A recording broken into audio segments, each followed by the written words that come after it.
For those unfamiliar with the term extraordinary rendition, I'm referring to the practice where individuals suspected of links to al-Qaeda and other terrorist organizations are seized and transferred to countries such as Syria. Our government took Mr. Arar into custody at JFK Airport on U.S. soil while awaiting a connecting flight on his way home to Canada. The commissioner of the inquiry concluded, and I quote, "There is no evidence that Mr. Arar was ever linked to terrorist groups, and I am able to say categorically that there is no evidence to indicate that Mr. Arar has committed any offense or that his activities constitute a threat to the security of Canada." The Arar Commission in Canada recommended that Canadian officials request that the U.S. government apologize and remove Mr. Arar from its no-fly list. But when faced with such a request from one of our closest allies, the Bush administration did neither. So, Mr. Arar, let me personally give you what our government has not, an apology.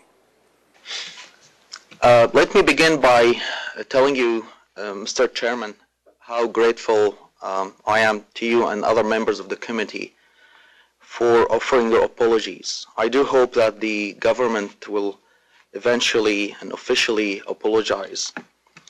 Let me be clear, I am not a terrorist. I am not a member of Al-Qaeda or any other terrorist group. I'm here today to tell you about what happened to me and how I was detained and interrogated by the United States government, transported to Syria against my will, tortured, and kept there for a year. Upon viewing my valid Canadian passport, an immigration officer pulled me aside. Officers from the FBI and the New York Police Department arrived and began to interrogate me. My repeated requests for a lawyer were all denied. I was told that I had no right to a lawyer because I was not an American citizen. I was then taken to the Metropolitan Detention Center in Brooklyn, where I was kept for the next 10 days. After 5 days of repeated requests, I was finally allowed to make a brief phone call to alert my family of my whereabouts. On October 8th, at 3 in the morning, I was awakened and told that they had decided to remove me to Syria. By then, it was becoming more and more clear to me that I was being sent to Syria for the purpose of being tortured. There I was put in a dark underground cell that was more like a grave. It was 3 feet wide, 6 feet deep, and 7 feet high. Life in that cell was hell. I spent 10 months and 10 days in that grave. During the early days of my detention, I was interrogated and physically tortured. I was beaten with an electrical cable and threatened with a metal chair, the tire, and electric shocks. I was forced to falsely confess that I had been to Afghanistan. When I was not being beaten, I was put in a waiting room so that I could hear the screams of other prisoners. The cries of the women still haunt me the most. After 374 days of torture and wrongful detention, I was finally released to Canadian Embassy officials on October 5th, 2003. These past few years have been a nightmare for me. Since my return to Canada, my physical pain has slowly healed, but the cognitive and psychological scars from my ordeal remain with me on a daily basis. I still have nightmares and recurring flashbacks. I am not the same person that I was. I also hope to convey how fragile our human rights have become and how easily they can be taken from us by the same governments that have sworn to protect them.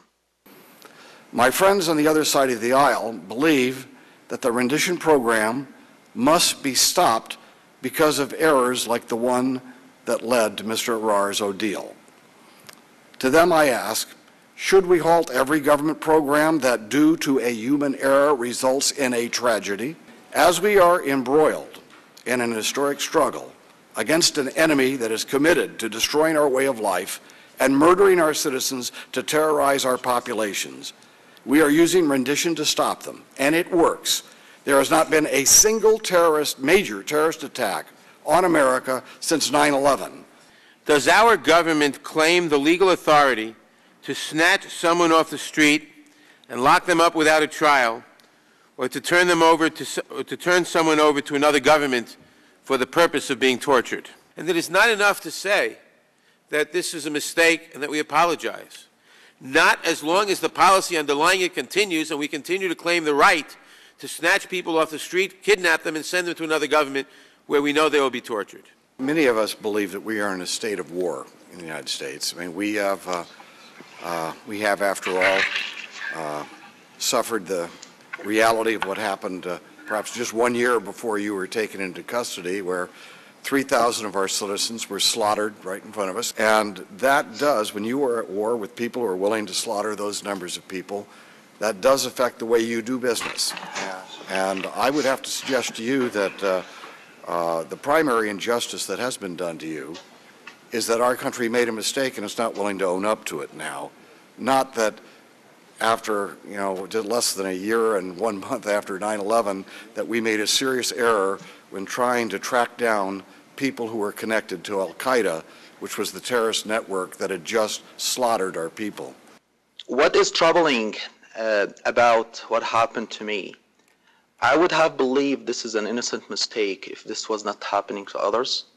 There seems to be a pattern where the number we heard, hundreds of people are being sent to countries where they are tortured. And this is, again, regardless whether those people are true terrorists or not. To send people to torture under any circumstances is wrong.